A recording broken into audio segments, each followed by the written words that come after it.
Hey everybody, it's Tara Green here. I want to talk about the Gemini North Star new moon, and that happens on June the 17th at 9:37 p.m. That's in Pacific Daylight Time, and on the 18th at 12:37 a.m.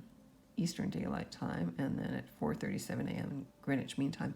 This one is set for Washington, D.C., so the ascendant here, 10 degrees Pisces, is only relative to that location. So as you can see here, I've highlighted the major aspects and added some that maybe some astrologers haven't been talking about too much. The first thing I want to mention is that the sun and the moon right there at 26 degrees of Gemini are on the North Star. So if you go out at night, there have been, I think, 5 planets visible in the last night or two. If you go out, you can see it off of the Big Dipper. You can find the North Star, the pole star, and everything in our little local sky view here revolves around that North Star. Polaris, it's called. So it represents like true north, and true north is an old spiritual metaphor for following the truth, right? Following the true north. So that's what this new moon is all about. Now, new moons are always about setting new intentions. So this would be a time to really look at or re-examine what are my intentions. Now, re-examine is an important point because the planet Saturn, the planet that governs reality, the planet that rules 3 dimensions, it's the planet of obstacles, physical obstacles, testing, limitations, our bodies, the bones, history. Saturn just turned retrograde also on the 17th, 1:27 p.m. You can see it there at 7 degrees of Pisces right there. And so to have these two events, Saturn does go retrograde every year for a number of months. It's going to be retrograde from June 17th until November the 4th. So when planets go retrograde, we are rewinding, revisiting, reviewing everything that starts with RE, remitting, Saturn is the tax man, paying our dues, paying our karmic dues, because that's Saturn in Pisces. So Saturn is going to go from 7 degrees back to 0 degrees Pisces. So we're going right back to the beginning of when Saturn first entered Pisces, which was on March the 7th. So there's that big review, rewind, very literally. Now, the reason I'm mentioning Pisces there is because Neptune, also in Pisces there at 27 degrees, you can see Neptune there, is exactly squaring this red line here. It's a 90-degree aspect. Astrology is really all about sacred geometry. So these major aspects, the red ones are tension lines, the blue ones are where the planets are supporting each other because they're in the same elements, and the green ones is where the planets are not seeing each other at all. It's like they're each other's blind spots. So Neptune, the planet, the modern ruler of Pisces, Jupiter is the traditional ruler, and I use both. I use co-rulers. So Neptune in Pisces is all about everything that's unreal, just like Saturn in Pisces. The most real planet, the most tangible planet, the planet of manifestation, Saturn, is in the most unreal, spiritual, ephemeral, intangible sign. So Neptune squaring the sun and the moon in Gemini, conjunct Juno. Now this is the symbol for Juno down here. Her little symbol looks like a magic wand. I am writing a book on it, on Juno, and I've done a number of workshops about her. And we have Juno Awards in Canada, which is very nice and a very famous movie with Elliot Page, who starred in it. Juno represents the feminine form of genius. Now, I know there's all the gender stuff these days. I don't know, they won't be able to work this out in Latin-based languages because Latin-based languages all have masculine and feminine, as do many other world languages as well. And so originally, a long time ago, the term for a man who was really smart, like Albert Einstein or Stephen Hawking or even Elon Musk these days, you would call a very smart man a genius, and we still use that term. And a woman who was really smart was called a Juno. And that term was written out of history. She was then, in Greek mythology, married off to Zeus, or the planet Jupiter. She's called Hera in Greek mythology. So she was the two of them, Jupiter and Juno, or Zeus and Hera, ruled Mount Olympus. So they were equals, but she was originally the prime goddess on her own. And if you understand what women's genius is, it's just like that symbol. It's like the 8-armed goddess. Women multitask. Men's genius is much more linear and logical. So the fact of this new moon is we really need to tune into our inner Junos, and everybody has an inner Juno. I mean, I do believe that that word is tied to the root word of genie. And that's really what my book is going to be about as well, partly about that. So I'm putting it out right now. I'm going to get a book publishing deal on this new moon. That is my intention. If you want to help support me to do that, that is my dream. And Neptune is the dream. And so Juno, using our multi-dimensional ability to think, to communicate. This is our words. Our words have power to think, to communicate, to discern. But things might be kind of confusing with that Neptune square. Now we're, the whole fake news, the whole what's real or not, I believe has been created by Neptune since it first entered Pisces in 2011, and it will continue until 2026. And I also believe that as the planets move further down, further along through the 30 degrees of the signs, that they get stronger and stronger. So it can be a very spiritually infused new moon. Again, Gemini is the sign of the two halves of the brain. There is the logical, rational, and there's the intuitive, creative. So Neptune and Pisces would represent that creative, like the muse, channeling. Every artist channels through their own higher self, you could call it, or intuition. They're unconscious. Neptune rules the unconscious. That's Pisces. The sign of the unconscious, the treasure trove, the dreams, the imagination. So whatever we imagine, and then whatever we speak about, we create that reality. So I believe that this new moon very much is tuning us to listen to our own multi-dimensional way of accessing ideas and communications, really using our imaginations to tune into that at the highest level, and being able to see the natural complementary opposites. Everything works in those. That's the divine union.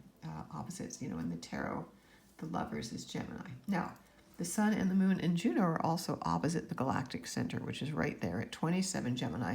Now, I didn't mark it, but these three together, opposite the galactic center, squared by Neptune. Now, Neptune is in a long square to the galactic center, which is a whole other topic that I would like to go into. But suffice it to say, the galactic center, the big black hole at the center of our galaxy, really powerful. One of the prime places to tune into. The Mayans considered it to be, they called it the cosmic yoni, and souls were considered to be born, enter into this galaxy, and leave through the big black hole. You remember when everybody got excited, we had a picture of a black hole for the first time, especially with the James Webb telescope. Now we're seeing all kinds of incredible things. So this is a really good new moon to imagine, to inquire, to discern, to begin to sort out, Gemini has a hard time making up its mind. Is it this or is it that? But start to at least work with that process, okay? So it's really important, very creative, very imaginative. You might feel a bit lost, foggy, and tired. I know my family have all been feeling this really heavy tiredness all week. Now, the other things that are going on here, there's Venus and Mars. They're very close together in the sky. They are going to continue to move close together. They won't quite have a sacred union, but they're close. And also I want you to note that Lilith is there, conjunct Mars, as is Athena, the goddess of wisdom. So again, in Leo, listening to our hearts, what this astrology chart is about, and what all of the symbols of the astrology is according to the Hermetic maxim, and Hermes, the ancient god, was also called Thoth to the Egyptians, and Hermes is the messenger of the gods. And so the ruler of Gemini, this new moon, is Mercury, and he's in his home sign there in Gemini, where he's very happy. And so Mercury is very strong right now. So again, our ability to think, to examine, to really ask ourselves, Gemini is the inquiring sign. Geminis are very charming. Geminis are the thieves. They're the tricksters. They're the salespeople. Mercury literally is the root word of merchandise. So if you wanted to launch or get a new idea, to launch a new product, something you've always dreamt about, that could have a big international impact, because remember, the galactic center is in Sagittarius there. This would be the time to go to the drawing board, or go to your dream imagination board, like really tune into your dreams tonight and over the next few nights, especially until you see the first sliver of the new moon again, and really work it.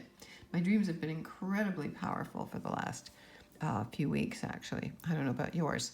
Now, Chiron, the wounded healer here in Aries, is trining Venus and Mars and Lilith. So the whole rejected feminine energy, the dark goddess, the first goddess, the death-bringing goddess, she's like Kali.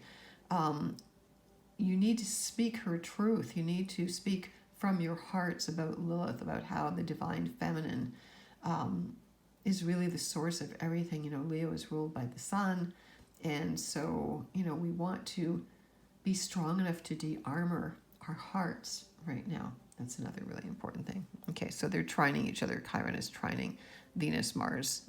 That's a pretty powerful combination there. Venus, Mars, Lilith, and Athena. Now, if you have any planets close to these degrees, you would be further impacted by this. Now, there's also a big grand Earth trine here, really powerful one with Pluto back in Capricorn at 29 degrees. When any planet, and Pluto is, yes, still a planet, and I do believe will be remoted into being a planet again. Pluto at 29 degrees Capricorn is extremely powerful while it stays in that degree for the rest of the year until January 21st, 2024, when it moves back into Aquarius.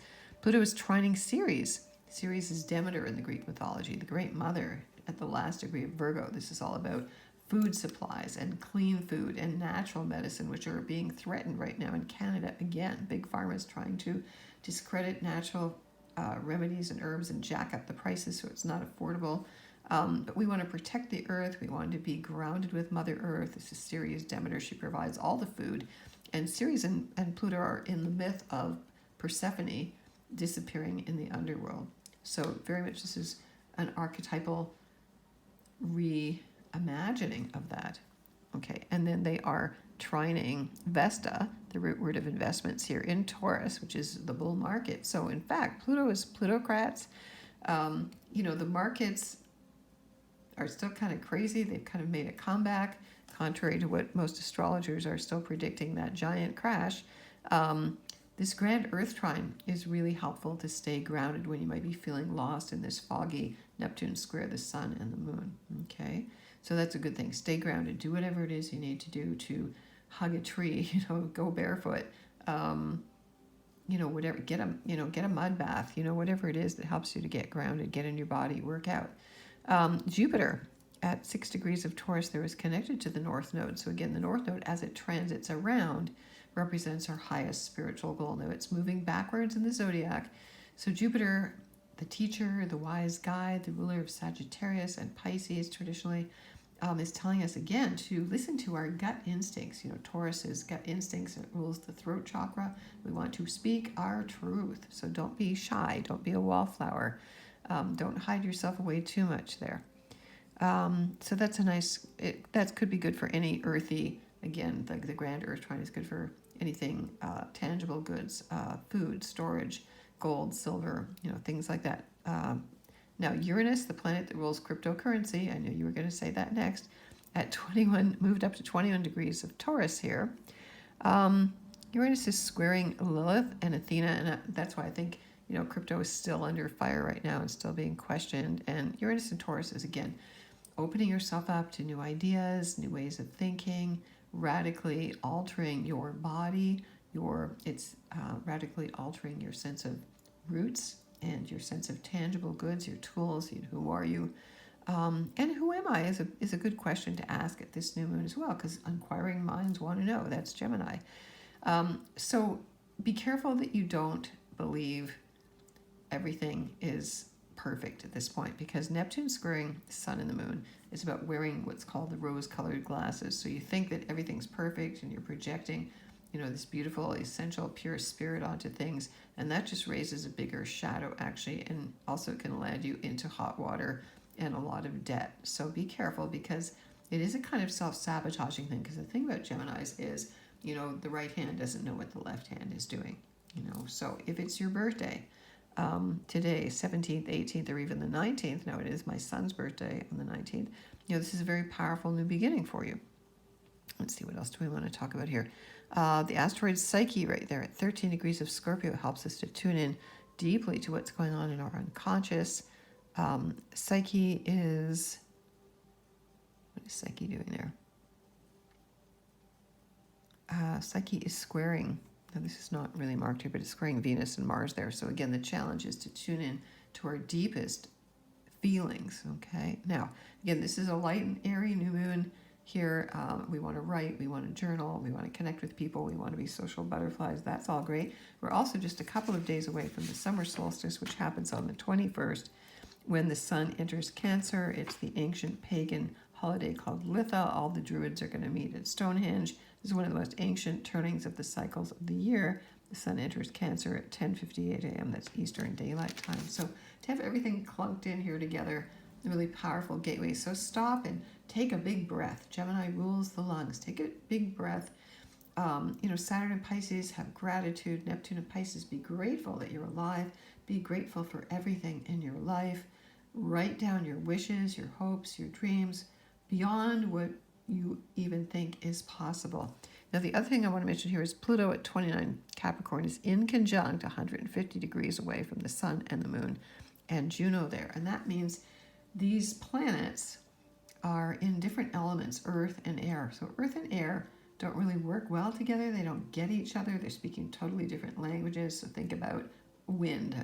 The air is wind and the earth is earth. And so, what happens when the earth and the wind get together, So our blind spot, I would say, is Pluto. What's going on deeply in our unconscious? Pluto is coming in to do its most destructive and most trying to grab the most power, last-ditch power grab at this time when Pluto is in the last degree of Capricorn. So it can bring a lot of completions in your life right now as well. And if you want to get a personal reading with me, just get in touch with me at tarot.com. I'm wishing you all the best blessings. Yeah, invest in yourself. Invest in feeding yourself knowledge. Ceres there in Virgo is squaring the galactic center and squaring the sun, the moon, and Juno. Tune into your own inner wisdom, your own genius. You could call on Kali, for example, if you wanted to help you at this time. You can call on Lilith. Lilith, try and Chiron there to help you to become more powerful, more stronger in yourself, fearless. Venus and Mars is very strong. It's ruling from the heart. Okay, so all of the planets representing all the different elements, their body parts, things like that. We've got a little more fire going on right now. The planets will start to move into earth and water again. So while we're fired up right now, take advantage of that energy. Get in touch with me at tarot.com. Wishing you all the best blessings. Thank you.